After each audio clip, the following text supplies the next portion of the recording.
টাকারও বাপের না দিয়েছি তো রক্ত এই প্রশাসনের মুখে কালি প্রশাসন জবাব দেয় চাকরি হলে মাফ কেন চাকরি হয় কেন দেশ প্রশাসনের বহিষ্কার দেশ ক্যাম্পাসে মাফ কেন চাকরি হলে হামলা কেন এই প্রক্টর মানে না নারী মানে হানি না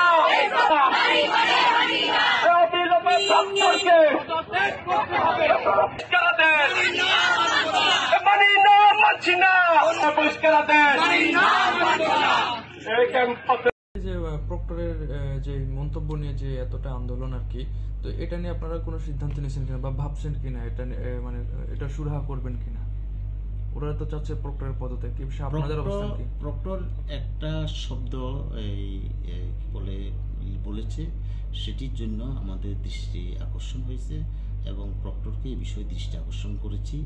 প্রক্টর সাথে সাথে এটা ক্ষমাও চেয়েছে। তা আমি মনে করি যে একজন বিশ্ববিদ্যালয়ের শিক্ষক যে একটা শব্দ চয়নে মানে যদি ভুল করে সাথে সাথে ক্ষমা চাওয়ার পরে আর কোনো বিষয় আমার মনে হয় চিন্তা করাটা ঠিক হবে না। কিন্তু এই প্রক্টর কিন্তু এই প্রক্টরের বোর্ডে যথেষ্ট সময় দিয়ে এই বিশ্ববিদ্যালয়কে কোত্থেকে কোথায় নিয়ে এসেছে, এটা আমার মনে হয় যে সকলেই আমরা জানি।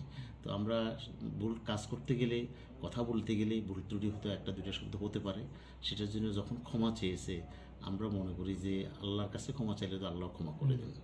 তো আমরা বিষয়টা সবাইকে ক্ষমা সুন্দর দৃষ্টিতে দেখে বিশ্ববিদ্যালয়ের সামগ্রিক পরিবেশটা যাতে সুন্দর থাকে সবার সহযোগিতা কামনা করছি। স্যার, আরেকটা বিষয় যে সিন্ডিকেট পর্যন্ত কি শিক্ষার্থীরা অপেক্ষা করবে কিনা?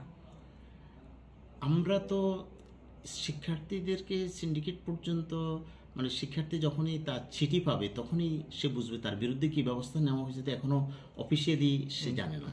চিঠি পাওয়ার পরবর্তীতে তাকে আমরা মানে তার বক্তব্য উপস্থাপন করতে সময় দেব, তখন তিনি তার বক্তব্য উপস্থাপন করবেন এবং তিনি যদি তার বক্তব্য যদি নিজকে নির্দোষ প্রমাণ করতে পারেন বোর্ডের কাছে, তাহলে তাকে তো আমরা শাস্তি দেওয়ার প্রশ্ন ওঠে না, তার এটা উজ্জ্বল হবে। আমরা চাই না যে অযাচিতভাবে অন্যায়ভাবে কোনো শিক্ষার্থীর, যেখানে আমরা একজন শিক্ষার্থীর 1 সেকেন্ড নষ্ট হবে সেটা চাই না, আর সেখানে একজন শিক্ষার্থীকে আমি বহিষ্কার করবো কেন? এটি তো আমি মনে করি এটা মারাত্মক অপরাধ হবে আমি মনে করি।